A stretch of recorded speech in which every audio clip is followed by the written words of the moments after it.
We will begin by going through the vertebrae and the vertebral column structure. So this is the first part of Lab 2. All right, so we will begin. These are the different types of vertebrae. And we've learned in class that there are 7 cervical vertebrae, but the first 2 cervical vertebrae are odd and different. So this is the very first cervical vertebrae. It's called the atlas. And this one, it's very odd. You can see how it's a very flat vertebrae, right? It sits it's kind of very, this way you can see that it's very, very flat, all right? This is the atlas, and this is the one that the skull directly sits on. Then this one is the axis. So this is a little bit more like a regular vertebrae in shape, a little bit. And it has this particular interesting process coming up. You can see there's kind of a little point, right, sticking out, or a bulb sticking out, and that is called the dens and the odontoid process, which is going to come later on in your notes. But we'll start with just this is the axis. So we have the atlas, then the axis, and those are, that's cervical vertebrae 1, cervical vertebrae 2. Then we have a regular cervical vertebrae. So this is what a regular cervical vertebrae looks like. And you can see it has a body. It's going to have a spinous process back here. The thing that you can always tell cervical vertebrae is all the vertebrae are going to have this middle hole. All right, see, this one has a middle hole. That's where the spinal cord goes. But only the cervical vertebrae will have these extra holes on the sides, and this is called the vertebral foramen. Whole remembers foramen. So this is the vertebral foramen. Here you got on this one, there's also vertebral foramen, and on this one there's also, you can kind of see there's these extra holes here, vertebral foramen. All right, so all the that's how you can tell a cervical vertebrae. This is a typical vertebrae C3 through C7. Then next is the thoracic vertebrae.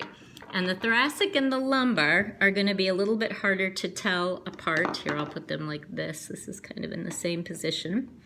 All right.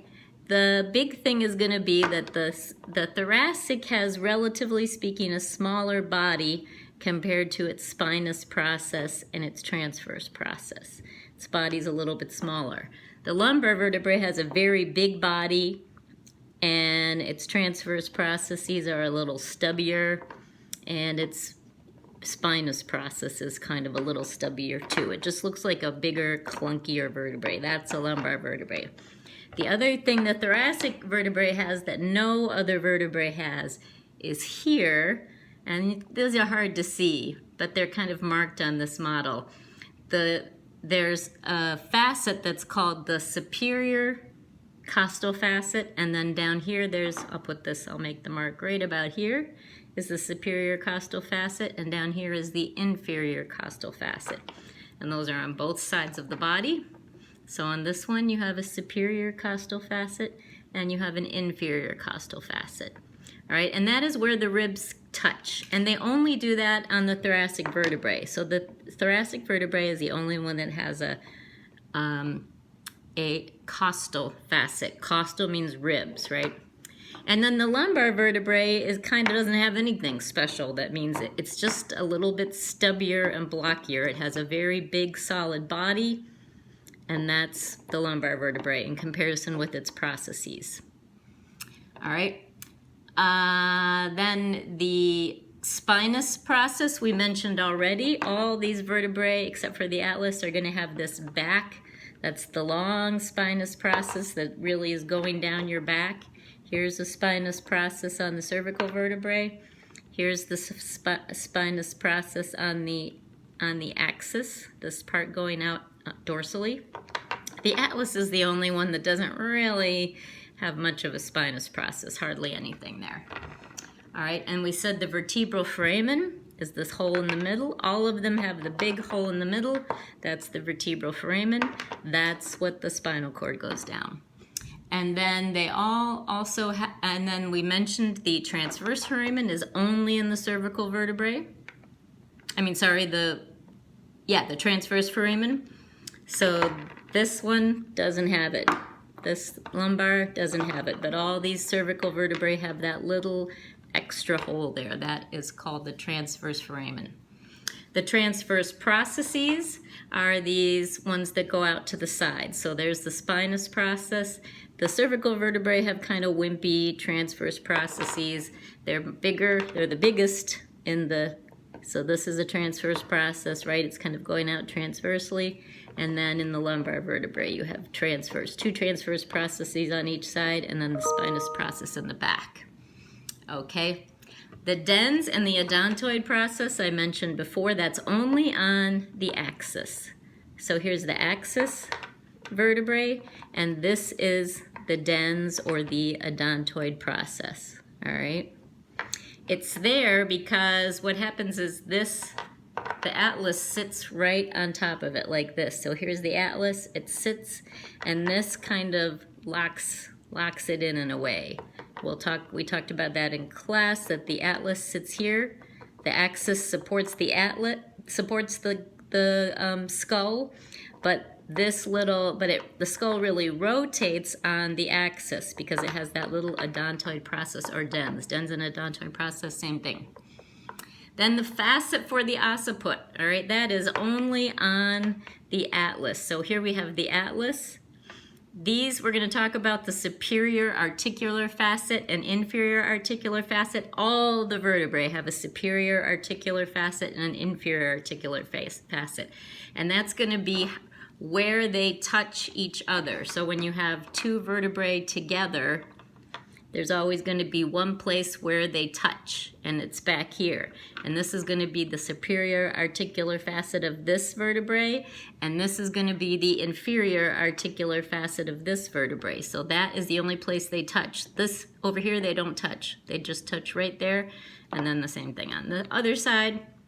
They touch right there. All right, so that's the superior articular facet, and that's the inferior articular facet. That's where the vertebrae are going to touch. All right, so for the atlas, it sits on top of the, as we said before, the axis. So this is the superior articular facet of the axis.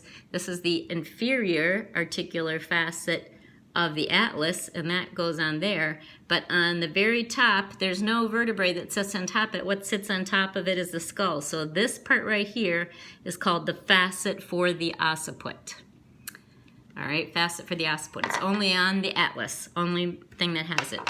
Then the corpus or body, that's the big chunk. We've already been talking about that. All these vertebrae have a corpus or a body. The atlas, it's a little bit, doesn't really have a very clear one, but all the rest of them have, here's the body. All right, and we mentioned already the superior and inferior costal facets. A costal facet, when you hear costal, superior, you'd be a little confused because there's a superior and inferior costal facet, and there's a superior and inferior articular facet. Articular facet and articular process are almost the same thing, but facet is really talking about the surface, and process. So like this structure here, you would say this is the superior articular facet. There's two of them. Process, because there's a little extension, and the facet would be this surface right here. All right, so process and surface are not exactly the same thing, but they're almost the same thing. So all the vertebrae have a superior and inferior. That would be on this side. Here's the inferior articular facet, and here's the inferior articular facet. All the vertebrae have the articular facets. That's where they touch each other, but only the thoracic vertebrae right here have the costal facet. Okay, only the thoracic vertebrae have the costal facet, because that's, and here's another one, that's what connects up with the rib. Costal mean rib. So this is the superior costal facet, this is the inferior costal facet. That's on the body. Costal facet is always on the body. The articular facet is always back here on these areas. All right. The only thing left is the intervertebral disc, which I don't have here. But if you have two vertebrae that are sitting on top of each other, whoops, we'll put these guys here.